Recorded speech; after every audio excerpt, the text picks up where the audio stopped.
గురువుగారు మీరంతా మోటు మాట్లాడతారు, యాస మాట్లాడతారు అన్నాడు. నేను పుట్టిందే మోటోల కోసం, యాసల కోసం. అందుకే నా భాష అంతా ఇట్లనే ఉంటుంది కదా. ఆ వేదాంతం చెప్పనీకి చాలామంది ఉన్నారండి. మన మాడుగుల నాగపణి శర్మ గారు, సహస్రావధాన సిద్ధాంతి బంగరాయ శర్మ గారు ఉన్నారు. సామవేదం షణ్ముఖ శర్మ గారు ఉన్నారు. చాగంటి కోటేశ్వరరావు గారు ఉన్నారు. మన గరికపాటి నరసింహారావు గారు పద్మశ్రీ అవార్డు గ్రహీత మహాజ్ఞాని. అటువంటి వాళ్ళు ఉండాలి సమాజంలో.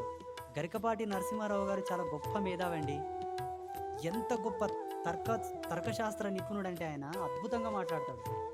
ఇప్పుడున్న వర్తమానానికి ఎలా మాట్లాడాలో అలా మాట్లాడే గొప్ప మేధావి. అటువంటి వాళ్ళు ఉన్నారు శాస్త్రాలతో, వేదాలతో, పురాణాలతో మాట్లాడడానికి. కానీ ఇట్లా మోటోల గురించి ఎవరు మాట్లాడాలి? ఈ మోటోల గురించి మాట్లాడనీకేనే నేను మోటు, మీరు మోటు, సరి సరి. ఏమండి ప్రదీప్ గారు, అంతే కదా?